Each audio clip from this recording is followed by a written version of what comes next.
ils sont mauvais ou ils sont faux.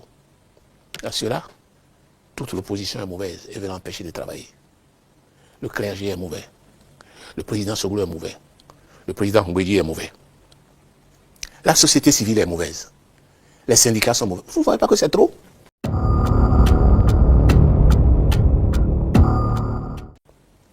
Diogbenou est là. Avec sa course sans arrêt. Il est là. Il est où? Il est président de l'UPL au nouveau. Il est là comme il n'est pas là. Il là, vous ça, le dira. Là, ça c'est un commentaire De philosophique. toutes les façons, vous savez, les murs ont d'oreilles. Mais vous semblez dire que le président est seul. Il n'est pas seul. Il est seul. Comment il est seul? Il est seul parce que dans la cour, il y a la chambre et le salon. Être aujourd'hui sans chambre, être avec les gens du salon, il doit s'interroger. Et se remettre en cause, c'est le plus important. Vous savez, il y a un moment, c'était l'opposition qui le gênait. C'est ce qu'on nous rabâchait à l'oreille toute la journée. Aujourd'hui, là, qui le gêne? C'est encore l'opposition. Ça atteint le cœur de son système. Et ça ne lui fait pas réfléchir. Ah bon, moi, je ne vois pas où le système est atteint. Il a un parti Ceux-là, politique, il y a la tous majorité. ceux-là, Oui. écoutez, tous ceux-là dont je viens de vous parler, Oui. sont partis. Ils sont mauvais. Ou ils sont faux. À ceux-là, toute l'opposition est mauvaise et veut l'empêcher de travailler. Le clergé est mauvais. Le président Soglo est mauvais. Le président Mbeki est mauvais. La société civile est mauvaise. Les syndicats sont mauvais. Vous ne voyez pas que c'est trop? Moi, je lui recommande de se remettre en cause. Ce n'est pas tard. De se remettre en cause et de négocier correctement sa sortie. Comment on se remet en cause quand on est dans la droiture?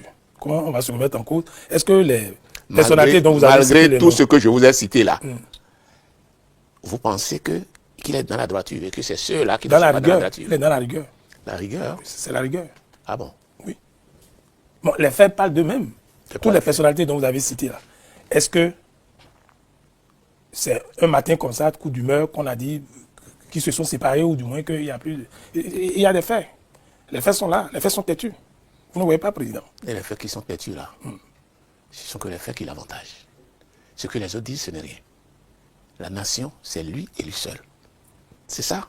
C'est comme ça que vous comprenez les faits là. Non, lui n'a jamais dit que la nation, c'était que lui Mais seul. écoutez, Il a un caractère dans fort, ta certes. propre maison, toi, Wimbo, Oui. s'il arrive qu'un enfant a un comportement, tu le frappes, tu le maltraites, tu le punis. Quelque temps après, un deuxième enfant te reproche la même chose. Un troisième, un quatrième. Toi-même, personnellement, ça ne t'inspire pas une réflexion? Je te demande, toi, Wimbo, ça ne va pas t'inspirer une réflexion? Oui, je vais les réunir pour leur dire est-ce qu'ils veulent suivre la droiture, ils veulent que ce soit la complaisance. Ils vont avoir ici, un père rigoureux qui veut vous amener à traverser correctement le Jourdain qu'un père qui un père complaisant. vous savez, on ne fait pas le bonheur de quelqu'un contre lui. Si tes enfants estiment ça, ils ont raison de le dire. Un enfant, on peut tolérer. 2 enfants, on peut tolérer. 3, 4, tu dois réfléchir. Sinon, tu es un mauvais père. Et au niveau macro ici, nous disons souvent, le président de la République est le père de la nation. C'est la somme de ce qui se fait au niveau micro qui fait le niveau macro. Je voudrais clôturer en invitant le président Patrice Talon à réfléchir. Il y a eu des présidents avant lui. La gouvernance du Bénin n'a pas commencé par lui. Tout au moins, La gouvernance rigoureuse a commencé avec lui. c'est lui qui fait la rigueur. C'est ça? La rigueur, C'est lui seul qui fait la le rigueur. respect des principes. C'est pas risible que ce soit lui seul qui fait la rigueur. C'est lui qui invente le monde. Il faut qu'on démarre à partir d'un temps. Maintenant, comme il a dit lui-même dans l'interview, maintenant que le Bénin atteint sa vitesse de croisière et qu'on est maintenant un pays respecté, sérieux, performant, il est temps de changer de pilote. Ça me fait sourire. C'est quoi la vitesse de Vous croisière? êtes économiste, vous savez très bien. C'est quoi la vitesse de croisière? Mais nous parlons des faits. Nous n'avons pas encore atteint la croissance. Nous parlons de mais- faits et nous... Écoutez, je vais vous dire ceci. Il est à quel taux de croissance aujourd'hui? Il vous a dit ça? Vous doutez de notre chiffre? Écoutez, il vous a dit à quel taux de croissance Oui, il est. le ministère de l'économie et des finances publie chaque jour le taux de croissance. Nous n'avons pas atteint encore la croissance à 2 chiffres, mais nous tendons vers... Non, ils sont même très loin de 2 chiffres. Vous parlez de 2 chiffres. Oui. Les types n'ont pas... Est-ce qu'ils sont à 5%, 6% aujourd'hui? En matière de chiffres, c'est souvent... Mais je vais vous dire ceci. Savez-vous qu'en 3 ans, oui, le président Soglo a atteint 9 points? Moins 3 à 6. Mais de quelle vitesse de croisière vous parlez? De quelle vitesse de croisière parle le président? Comparaison n'est pas raison. Nous, le président Soglo, on n'a jamais dit que avant le président Talon, aucun président n'a travaillé. Les présidents ont fait beaucoup d'efforts. Le président Talon oui, aurait dû prendre le temps de dire mes propres prévisions, mes propres réalisations par rapport aux prévisions. Quel est l'écart d'une année à l'autre? Et quand il finit de faire cette analyse statique, il va faire une analyse dynamique. Il va dire, mes prédécesseurs, qu'est-ce qu'ils ont fait? Et avec quels moyens, quelles ressources le peuple leur a donné? S'il finit, il peut aller un peu plus loin, en allant dans la sous-région. Vous savez, il y a ce qu'on appelle, en matière financière et comptable, l'analyse du bilan. J'invite le président Patrice Talon à analyser son bilan et de sortir de l'autosatisfaction. Il a déjà fait, il a déjà annoncé. Je vous ai donné les choses. Bilan, par rapport au PIB, vous connaissez le chiffre la 9. dette. Vous connaissez le chiffre 9. Et vous connaissez le chiffre 5 ou 6. Vous n'allez pas me dire que c'est la même chose. Non, c'est pas la Vous même chose. m'avez posé une question. Je vous ai dit, bon, voilà où il en est. Voilà ce qu'on a fait avant lui. Vous êtes intellectuel.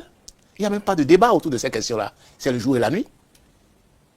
Donc vous estimez que de 2016, on peut commencer même à faire le bilan. Et le président, lui, il est déjà, en tout cas... Je vais vous dire ceci. Son premier quinquennat. 2026. Son premier quinquennat. Oui. Dans son PAG, Oui. je ne sais pas si vous l'appelez Patrice Athanase Guillaume ou programme d'action du gouvernement. Dans ce PAG-là, il a promis d'investir 9 000 milliards en 5 ans. Oui. Il n'a même pas fait le tiers, à peine. Donc vous le condamnez Et vous avez dit... d'avoir une grande ambition pour laissez-moi vous dire les chiffres. Oui, dites-moi les chiffres. Oui. Il était à peine à 30%. Il n'a même pas fait le chiffre. C'est les propres chiffres, hein. Je n'invente rien. Vous pouvez aller prendre leur document. Et puis, vous savez, quand vous êtes un intellectuel, ce n'est même pas ceux qui le conseillent. Quand vous faites une prévision et que vous n'avez pas pu atteindre, vous révisez votre ambition à la baisse.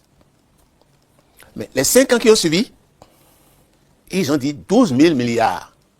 9 000 milliards réalisés à 30%. On veut aller à 12 000 milliards. C'est ce point qu'il faut faire maintenant. Et on va voir ce qu'il a prévu sur les 2 quinquennats.